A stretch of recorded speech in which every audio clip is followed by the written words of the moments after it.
Thank you very much for this kind introduction.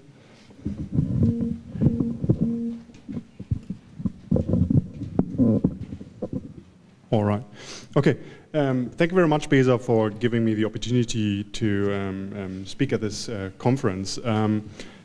I just want to let you know that I'm, like Peter, a replacement for somebody else. In my case, it is Rainer Herrmann, who works as a journalist for one of the big newspapers in Germany. And because of the recent developments in Europe, he is very busy and cannot be here. So I try my very best to replace him. When speaking of German foreign policy in the Middle East, it's not very easy to describe a full picture of German foreign policy in that region because it has not been very consistent. And I would argue that besides the management of trade and energy-related relationships, particularly with the Arab world, German foreign policy has focused only on very broad and normative goals, such as the promotion of democracy and human rights. And also, when we compare Germany to other countries in Europe, Germany has been standing, I would say, in the second line behind Britain and France, which have both been pursuing a much more active Middle East policy. The only continuity in Germany's Middle East policy has been its special relationship to Israel, which Mr. Nielsen Sikora has pointed out earlier today. Germany has been reiterating Israel's right to existence and its claim for security. And I would say that with regards to the Arab world, Germany's foreign policy has not been very successful or has not had a large impact to shape events in the Middle East. But on the other hand, I would say that events from the Middle East or inside the Middle East or events related to the Middle East, like 9/11, has been shaping German foreign policy instead. And I would just introduce or talk about 4 events I would argue are very significant. That is, and Peter has already mentioned some of them, Germany's military engagement in Afghanistan in 2001, the invasion, or the US invasion in Iraq in 2003, the Arab Spring, particularly the crisis in Libya in 2011, and the ISIS offensive in the Sunni areas of Iraq in 2014. Coming to the first event. After 9/11, then German Chancellor Schröder declared our unlimited solidarity and support to the US. And that led to a German military engagement in Afghanistan. The problem was, and as Peter already said, German military engagement abroad is not very popular in the German electorate. So the red-green government coalition had to sell Germany's military commitment to the US to its electorate. And by doing that, they also introduced a broad political and diplomatic and humanitarian engagement in Afghanistan. So Germany was the main power pushing behind or pushing the ISAF mandate together with France. And the ISAF mandate was actually not very popular in the US, which primary goal was actually to dismantle the Al-Qaeda network, but not to rebuild Afghanistan. So in order to sell the military engagement in Afghanistan, German politicians had to argue that the military serves a good cause. It serves the implementation of democracy in Afghanistan, and it also serves the protection or the rebuilding of girls' schools, which was a very popular term at that time in Germany. And a colleague of mine said, it appears that in German foreign policy, when it comes to military action abroad, there's some kind of compensation mechanism. So military action, because it is very unpopular in the German electorate, has to be compensated with civilian engagement. And we can see that same pattern, for example, in the Sahel area in Mali. The next event I would like to mention is the American invasion of Iraq in 2003. During the run-up of the invasion, Chancellor Schröder declined to take part in the military invasion. And there was Very good for him because in large parts of the German voters, both military action, as Peter already mentioned, is very unpopular, and also I would argue that in some parts of the German society, anti-Americanism is very popular. So he played both cards, his opposition to military action and also the card of anti-Americanism. And by doing that, he broke with one of the main principles of German foreign policy, that is the Westbindung, the strong relationship to the West, particularly to the United States. And he was very much criticized for doing that by the Conservative Party, who argued that he hurts Germany's position in the West, and who argued also that he is opportunistically exploiting his opposition to the Iraq invasion to win the elections in 2002, which he actually did.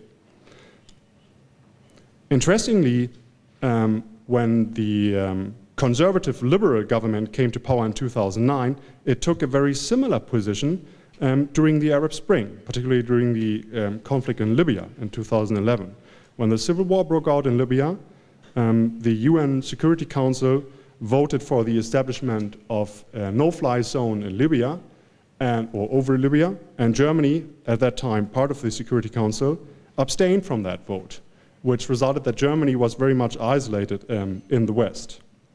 And this passive role continued during the course of the Arab Spring, which was labeled the Merkel Doctrine. And the basic idea behind that Merkel Doctrine, which was actually labeled with his name by the German media, was that instead of actively engaging in the crises in the Middle East, Germany exports high-tech weaponry to enable friendly Arab nations, particularly in the Gulf area and North Africa, to take up more responsibility to ensure regional security. And as we know today, this doctrine largely failed. Inside Germany, Merkel's and Foreign Minister Westerwelle's policy of restraint triggered a debate in policy cycles about Germany's role in the world. And one outcome of this debate was an agenda-setting project by the Stiftung Wissenschaft und Politik, the SWP, and the German Marshall Fund, which was called New Power, New Responsibility, and resulted in a paper published in 2013. And I mentioned that paper because it has been widely received in German policy circles, and it has a tremendous impact, I would argue. The baseline of that paper was that Germany has become much more vulnerable in an interconnected world, and it needs to take up much more responsibility than it has been done so far.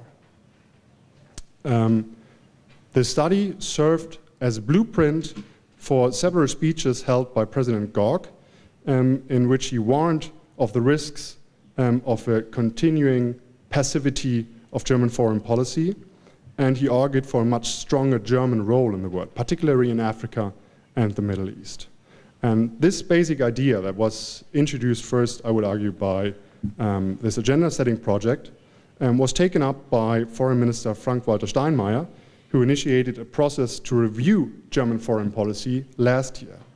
And the main outcome of this process was that Germany needs to take up a more active role. And it should focus more on crisis prevention and crisis management. And in order to do this, Steinmeier restructured the Foreign Office and introduced a new chapter or new department for crisis prevention. The last event I'd like to mention is the ISIS offensive in Iraq last year. And as a reaction of the ISIS occupation of large swaths of Sunni lands in Iraq, Germany became a member of the US-led anti-ISIS coalition. However, Germany decided not to engage ISIS directly, but limited its engagement to humanitarian aid and also to weapon shipments and military assistance to the Kurdish Peshmerga.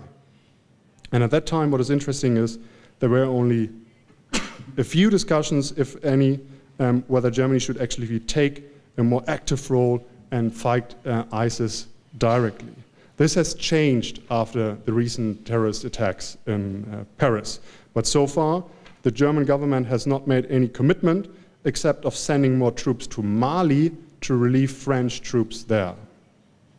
When we look at the future of German foreign policy, I would argue that the main challenge that lies ahead for Germany is the continuing instability and conflict in the Middle East. However, I would argue that Germany only acts when it is directly affected, and this is, has just become the case.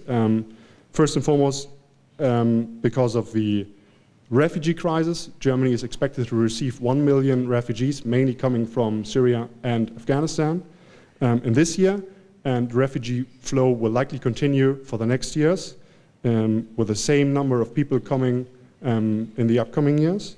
And the second development, or the second issue that concerns Germany, is the risk of transnational terrorism, which came to effect just recently in Paris.